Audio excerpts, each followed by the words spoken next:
ఇక హైదరాబాద్ లో చాలా ప్రాంతాల్లో జలమయంలో జల దిగ్బంధంలో చిక్కుకున్నాయి. 26 గేట్లను ఎత్తి మూసీ పరివాహక ప్రాంతాల్లో నీళ్లను వదులుతున్నారు. ఇక ప్రధానంగా ఎంజీబీఎస్ లో కూడా నీళ్లలో చిక్కుకుపోవడంతో రాకపోకలకు ఇబ్బంది ఏర్పడుతోంది.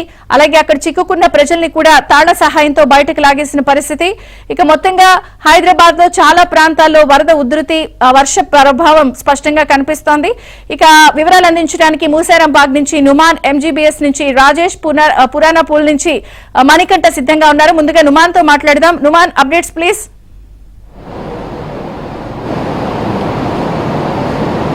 విజయచంద్రిక, మూసీ ఉగ్రరూపానికి మూసారాంబాగ్ ప్రజలు వణికిపోతున్నారు. సో దాదాపు 26 గేట్లను ఎత్తి దాదాపు 35,000 క్యూసెక్ల వరద నీటిని అంతా కూడా మూసీలోకి వదులుతున్నటువంటి నేపథ్యంలో మూసీ పరివాహక ప్రాంతాలంతా కూడా రెడ్ అలర్ట్ కొనసాగుతుంది. ఎక్కడికక్కడ కూడా పూర్తిగా జనజీవనం చిన్నాభిన్నమైనటువంటి సిచ్యువేషన్ ఉంది. నిన్న అర్ధరాత్రి నుంచి కూడా మూసీ పరివాహక ప్రాంతాల్లో దాదాపు గండిపేట నుంచి మొదలుకొని నాగోల్ వరకు ఉన్నటువంటి ఈ మూసీ పరివాహక ప్రాంతాల ప్రజలైతే కంటి మీద కునుకు లేకుండా గడుపుతున్నటువంటి పరిస్థితి ఉందని చెప్పవచ్చు. రైట్ నౌ నేను మూసారాంబాగ్ బ్రిడ్జ్ దగ్గర ఉన్నాను. సో సాధారణంగా చిన్నపాటి వర్షానికి మూసారాంబాగ్ బ్రిడ్జి నీట మురుగుతుంది. అలాంటిది దాదాపు 26 గేట్లను ఎత్తారు. సో 26 గేట్లను ఎత్తడం వల్ల ఇక్కడ పరిస్థితి ఏ విధంగా ఉందనేది కూడా మనకి ఇక్కడ చూస్తే అర్థమవుతుంది.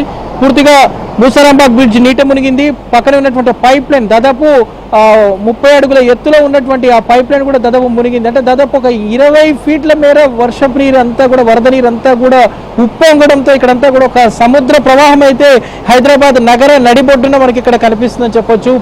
వరద ప్రవాహం ఏ విధంగా ఉందనేది మనకి ఇక్కడ చూస్తే అర్థమవుతుంది.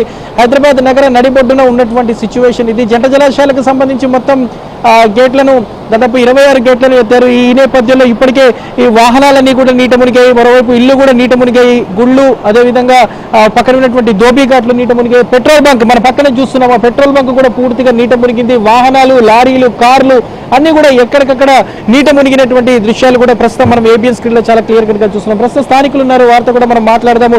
చెప్పండి, దాదాపు ఎన్నేళ్ల తర్వాత ఇలాంటి వరదలు మీరు చూస్తున్నారు? ఎన్ని సంవత్సరాల నుంచి ఇక్కడ ఉంటున్నారు? సార్, దాదాపుగా ఇటువంటి వరదలు నేను దాదాపు నా వయసు కూడా 60 సంవత్సరాలు, దాదాపు 40 ఏళ్ల క్రితం కూడా ఇటువంటి వరదలు రాలేదు. ఇది మొదటిసారి వచ్చినవి. భయంకరమైన వరదలు సార్. ఇంత వరద రావడం అయితే నేను ఫస్ట్ టైం చూస్తున్నాను. అదేవిధంగా ఈ ఏటిపంటి ఉన్న వాళ్ళందరూ చాలా సురక్షా ప్రాంతాలు ఉండాలని కోరుకుంటున్నాను.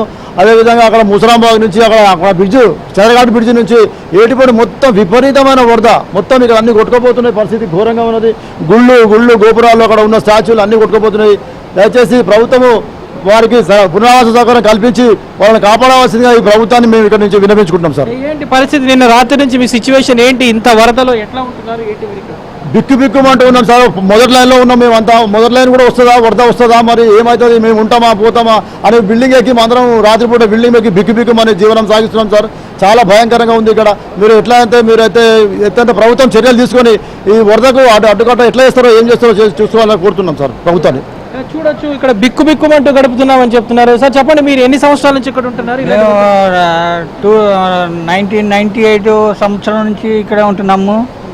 పరిస్థితి చాలా దారుణంగా ఉంది. లాస్ట్ 2002 సంవత్సరంలో వచ్చిన వరదానికి అంతకు మించిన ఫ్లోటింగ్ బాగా ఎక్కువ ఉండి ఈ లో ప్రాంతాలు బాగా జలమయం అయిపోయినాయి.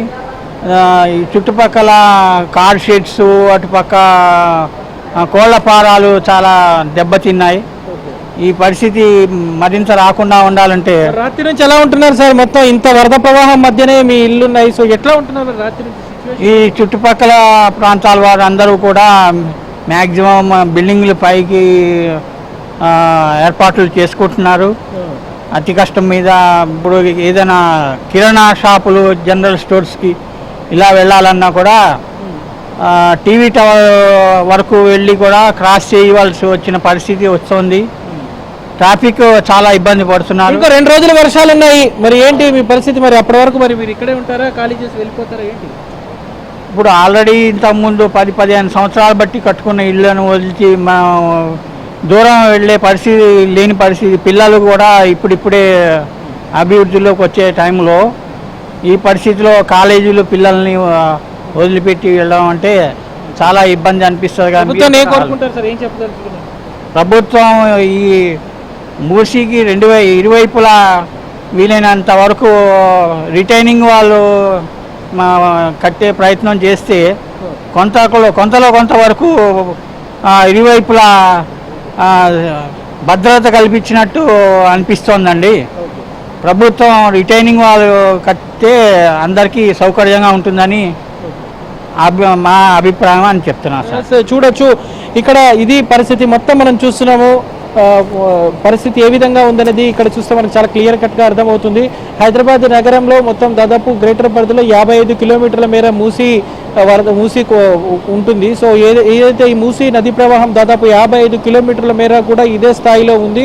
బాపుఘాట్ దగ్గర కానివ్వండి, లంగర్ హౌస్ దగ్గర కానివ్వండి, టిపుఖానా బ్రిడ్జ్ దగ్గర కానివ్వండి, అత్తాపూర్ బ్రిడ్జ్, మొత్తం దాదాపు అన్ని బ్రిడ్జ్లు ఎక్కడికక్కడ కూడా నీట మునిగాయి. మొత్తం ట్రాఫిక్ పద్మవ్యూహం కూడా ఓవైపు నగరవాసులను వెంటాడుతుందని చెప్పవచ్చు. ట్రాఫిక్లో మొత్తం ఇటు దిల్సుఖ్ నగర్ నుంచి ఏదైతే సిటీలోకి రావాలంటే ముఖ్యంగా దిల్సుఖ్ నగర్ నుంచి MGBSకి వచ్చేటటువంటి ప్రధానమైనటువంటి రోడ్డు మార్గం పూర్తిగా నీట మునిగింది. సో దాంతోపాటు ఏదైతే మనం చూస్తున్నామో అంబర్పేట దిల్సుఖ్ నగర్ని కలిపేటటువంటి మూసారాంబాగ్ బ్రిడ్జ్, సో ఇది ప్రధానమైనటువంటి బ్రిడ్జ్ అని చెప్పచ్చు. పూర్తిగా అసలు అక్కడ బ్రిడ్జ్ అనేది లేకుండా, ఆనవాళ్ళు లేకుండా పోయినటువంటి పరిస్థితి. పక్కనే ఉన్నటువంటి కొత్త బ్రిడ్జ్, సో అది నిర్మాణం జరుగుతున్నటువంటి బ్రిడ్జ్ కూడా ఏదైతే నిన్న రాత్రి నుంచి వరద తీవ్రతకు సెంటరింగ్ అంతా కొట్టుకొని పోయింది. ఆ ఎక్విప్మెంట్ అంతా కూడా కొట్టుకొని పోయినటువంటి పరిస్థితి. దీని మీద GHMC అధికారులు కూడా అధికారికంగా వెల్లడించారు. సో నిన్న రాత్రి నుంచి ఈ వరద ప్రవాహం నేపథ్యంలో సో నిర్మాణం జరుగుతున్నటువంటి సమయంలో అక్కడ ఏర్పాటు చేసినటువంటి సెంటరింగ్ కానివ్వండి, ఆ పరికరాలు, మిషనరీ అంతా కూడా వరద ప్రవాహానికి కొట్టుకుపోయిందని కూడా ఇప్పటికే GHMC ఇంజనీరింగ్ అధికారులు కూడా వెల్లడించినటువంటి పరిస్థితి మనం చూస్తున్నాము. దాదాపు 10 నుంచి 20 ఫీట్ల మేర వరద ప్రవాహం ఏ విధంగా ఉందనేది మనకి ఇక్కడ చూస్తే చాలా క్లియర్ కట్ గా అర్థమవుతుంది. అక్కడ ఉన్నటువంటి ధోబీ ఘాట్లు, ఆలయాలు, పెట్రోల్ బంకులు మొత్తం కూడా ఎక్కడికక్కడ నీట మునిగినటువంటి దృశ్యాలు అయితే మనకు చాలా క్లియర్ గా కనిపిస్తున్నాయి. ఎగువ ప్రాంతాల నుంచి ముఖ్యంగా జంట జలాశయాలకు ఉస్మాన్ సాగర్, హిమాయత్ సాగర్ కు పరిగి, వికారాబాద్, తాండూరు, ఈ అనంతగిరి నుంచి పెద్ద ఎత్తున వరద చేరుతుంది. సో ఈ నేపథ్యంలో ఆ ఫ్లోటింగ్ ఇన్ఫ్లో ఏ విధంగా ఉందో అవుట్ఫ్లోను కూడా అదే స్థాయిలో దిగువ వదులుతున్నటువంటి నేపథ్యంలో మొత్తం కూడా ఏదైతే మూసీ డేంజర్ బెల్స్ మోగిస్తున్నటువంటి పరిస్థితి కనిపిస్తుందని చెప్పొచ్చు. ప్రస్తుతం మనం చూస్తున్నాము మూసీ పరివాహక ప్రాంతాల్లో ఇప్పటికే ఇటు GHMC కమిషనర్ కూడా పర్యటించారు.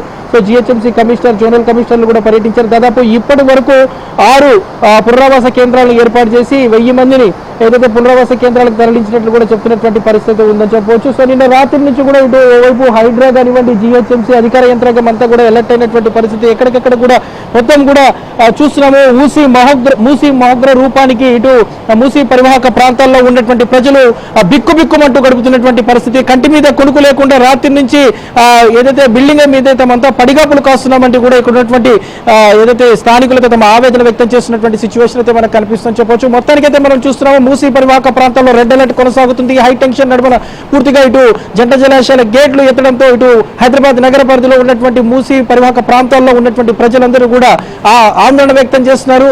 బిక్కుబిక్కుమంటూ గడుపుతున్నటువంటి పరిస్థితి మనకి ఇక్కడ కనిపిస్తుందని చెప్పొచ్చు. ఓటు స్టూడియో విజయచంద్రిక. Thank you.